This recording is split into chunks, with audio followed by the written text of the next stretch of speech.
Ngayong araw nga mga tropa, may mga nagmolt nga tayo ditong crayfish. At mga nagsilaki na naman mga kaibigan. At meron nga ding nabuli dito dahil nagmolt siya. At umagang umaga nga dito mga tropa, tinignan nga natin yung crayfish natin na to na si Damula. Ito nga pala mga tropa, yung lahi natin na 5.5 inches. Nagaling nga pala kay Kaitlog Crayfish Farm. At nakita nga natin dito si Damulag mga tropa, kaso pinagbalatan na lang. Yan nga pala yung ginagawa mga tropa ng crayfish pag sila lumalaki. Hindi kasi nila kasabay mga tropa, lumalaki yung balat nila. May kasama pa naman mga tropa si Damulag. Kasama pa naman niya mga tropa yung isa nating crayfish na buntes na si Silvana. Kaya mga tropa, delikado dito mga tropa si Damulag. Kaya pag ganyang sitwasyon mga tropa, dapat hinihiwala yung crayfish. Kaya ayan mga tropa, yung kitang kita nga dito mga tropa, naputulan nga siya dito ng sipit.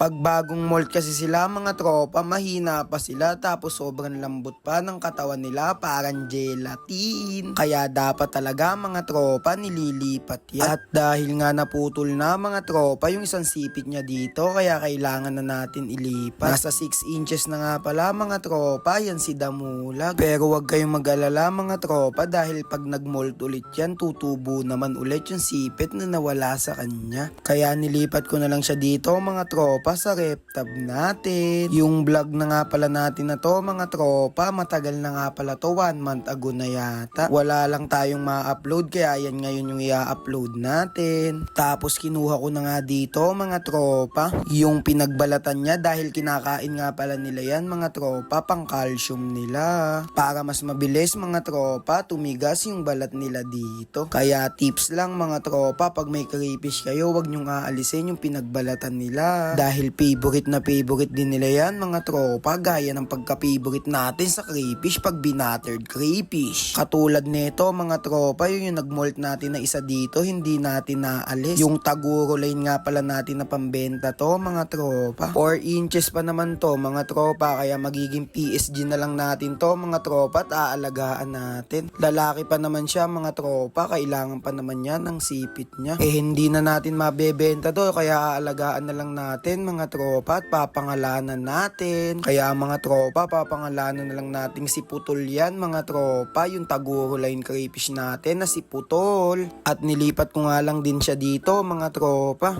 para makarecover na siya at tumigas din yung balat niya. Kitang kita nyo nga mga tropa, sobrang ganda nga pala ng kulay niya dito, kulay blue. Pero iisa din naman yung kulay niyan mga tropa pag binuttered crayfish Iisa pa di kakalabasan yan, orange at orange pa din mga tropa. At binigyan ko na nga silang hides dito mga kaibigan. Talaga mapapahigop ka ng kape, lugi na agad mga tropa Stress. At ayun nga mga tropa, all goods na nga ulit sila dito. Hindi naman sila magpapatayang dalawa dyan mga tropa dahil parehas pa namang malambot yung katawan nila, tsaka may mga krillings nga din pala dyan mga tropa. By the way pala mga tropa, hanggang ngayon available pa din yung mga crayfish natin dito na krillings. 1.5 to 2.5 inches mga tropa. Tapos meron nga din pala tayo dito Taguro line pa din mga tropa, 3.5 to 4.5 inches. Kaya get na kayo mga tropa, mag-PM lang kayo sa akin, murang-mura na lang yan mga tropa. Madami nagmomolt ngayon mga tropa, kaya nagsisilaki na sila mga kaibigan. Hanggang dito na nga lang, salamat nga pala mga tropa sa panonood. Siyempre bago yan, ika muna, bye.